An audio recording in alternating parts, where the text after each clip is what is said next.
Hi, the name's Penelope Pinagain, and just in case you haven't seen enough waifu lately, here's another one. So in this video, I'm looking at the Moondrop Aria. Let's get into it.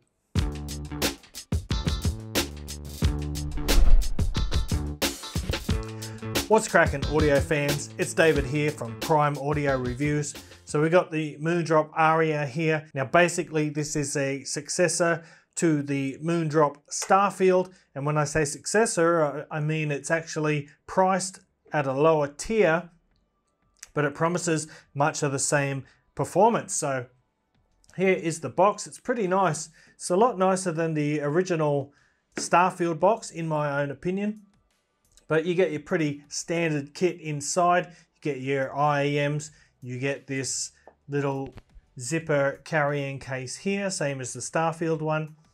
And you get a few ear tips, of course. But let's get right into it today. So here is the Aria earpieces, and we're going to move in for a closer look. Okay, here they are, and this is a really gorgeous build, I think.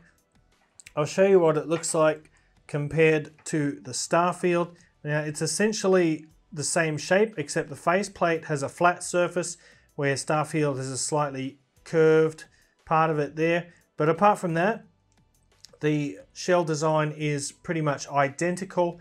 One thing that they have changed on the Aria is it now has a matte black paint finish, because there were quite a few people who ended up getting paint chipping on their IEMs. I think mine has got one somewhere. There it is, a little bit of paint chipped off. So they've changed up the paint or the finish style, and it feels a lot more durable. I'm sure this one will not chip at all. So you get this, yeah, pretty nice look. Currently only comes in one color, which is the matte black with these sort of gold lines on it. I think it looks pretty dope. It's kind of it's classy and elegant, but fairly low key at the same time. So you got a standard 2-pin connector there, 0.78mm connector. It's an all metal shell. You've got two little vents there, and a nozzle with doesn't have a lip on it, but I haven't had any problems with ear tips sliding off. They seem to sit on there pretty securely. Protective metal mesh cover, and that about sums it up there. So just like the Starfield, Aria is a really comfortable earphone. I can wear it for hours and hours at a time. Doesn't bother me in the slightest. So yeah, build wise and comfort wise, these are great. And we'll have a quick look at the cable as well. This time it's a fabric braided cable or fabric covered cable. And when I first opened the box, I think it was in the case here, it was just scrunched up like this, and when I opened it, it kind of exploded, and I thought, geez, what a bloody mess. But after just a day or two, it actually relaxed quite a lot. It still doesn't have the best handling, but now at least it sits reasonably well, and it behaves itself reasonably well. It hasn't bothered me.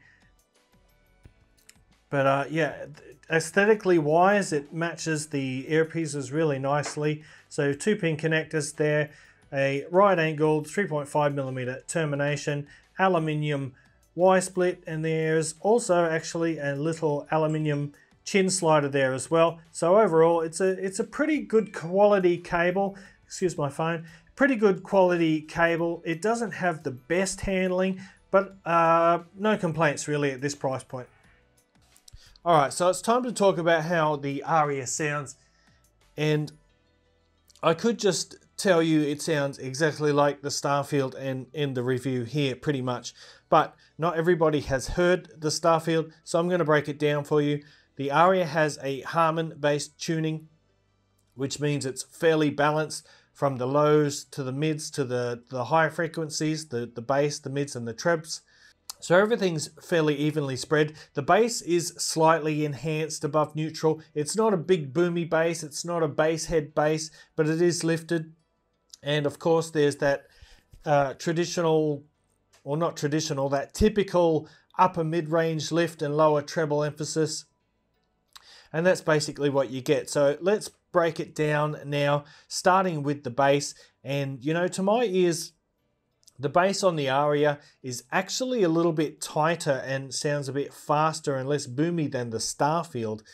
So it is, like I said, it is slightly boosted above neutral, but it's not a big bass. It is reasonably fast, has pretty good texture. I mean, remember, we're talking about a $79 IEM now, so we're talking below that $100 threshold.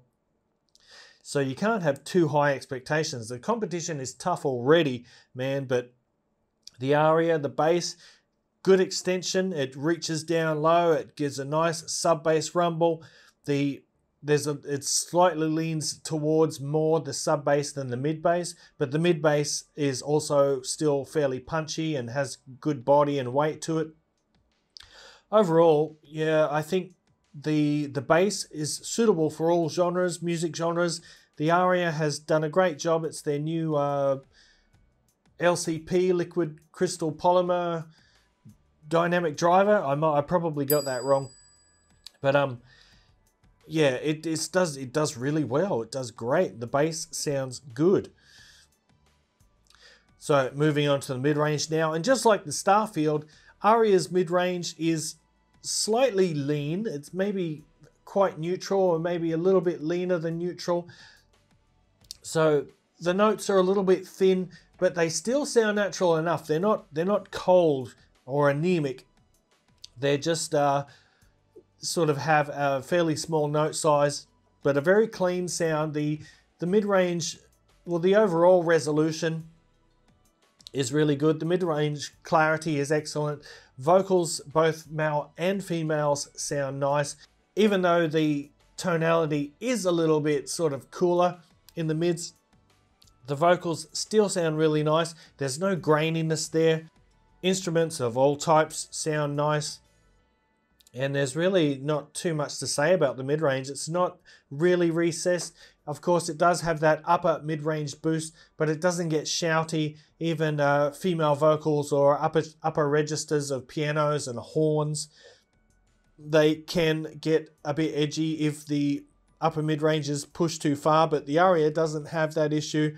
Very smooth from top to bottom, which leaves us finally with the treble, and most of the emphasis is on the lower treble, and then it sort of starts to roll off. But the upper treble is still there. These have pretty good extension, and so the treble ends up being quite airy, quite crisp and detailed. Detail retrieval throughout the Aria is very good, just like the Starfield. And there's no sibilance or harshness. It's just a very nice, precise, light, airy treble. It sounds really good. It doesn't have to be all that bright or forward, because the bass is not that forward. It's kind of reserved. So the treble is able to maintain a kind of a more relaxed presentation, yet still give that lightness to the sound. So overall, man, the Aria is just a really good sounding IEM. So, right, let's do a couple of quick comparisons now before we go any further. Starting off first with the iBasso IT00. Now, this has been my #1 sub $100 IEM for quite a while. I think now I'm going to have to put these on par with each other, and which one you prefer will come down to your personal preference. Now the IT00 here has a more fun tuning. It has a bigger, more forward bass. It's sort of more expressive from top to bottom. It's more upfront. So big sub bass here. Also, these have acrylic shells compared to the metal shells of the Aria. But as you can see, the shape of them is really, really similar. So they're both very, very comfortable. Fantastic. But yeah, more bass, warmer mid-range, perhaps a slightly more forward treble. But actually the detail retrieval is better on the Aria. These don't pick up those micro details as well due to their bassy nature of the sound. But if I had to choose between these two, that would be a really tough choice, and I would probably just flip a coin. So next, here is the Whizzer HE01.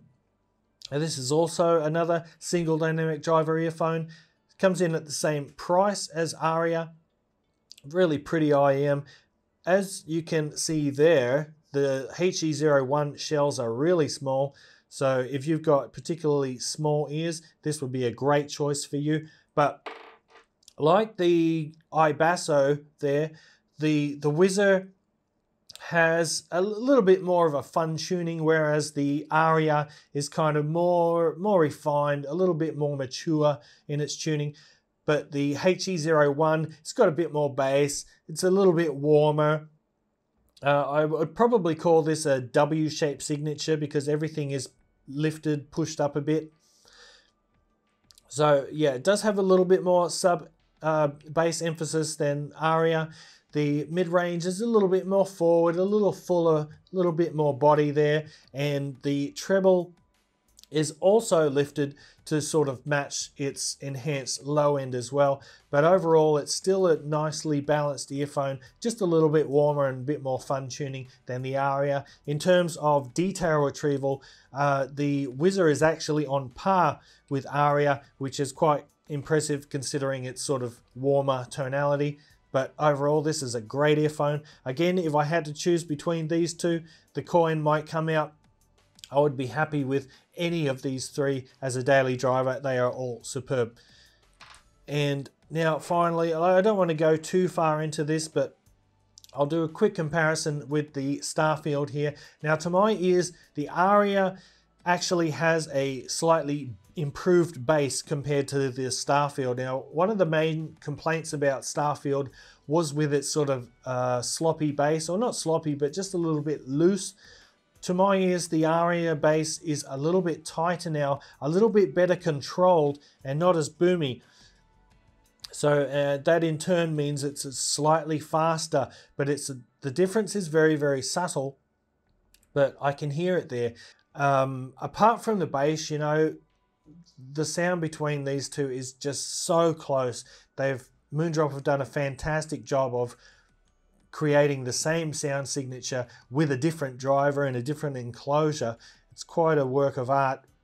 Look, I think in some ways the technicalities of the Aria are actually improved over the Starfield, mainly due to that bass tightening up, which in turn leaves the mid-range slightly cleaner and more organized. You know, I'm not going to get any further into the differences because these just sound so close. Just like the Starfield sounded almost identical to the KXSS, which was much more expensive. Now you get the same sound from the Aria, which is much more affordable than the Starfield. So it's a win.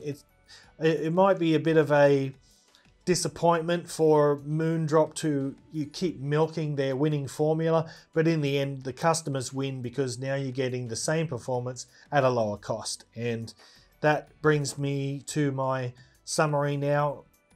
And what do I think about the Aria? Well, I'll tell you what, I love the design, I love the build quality, the fit, and they sound fantastic.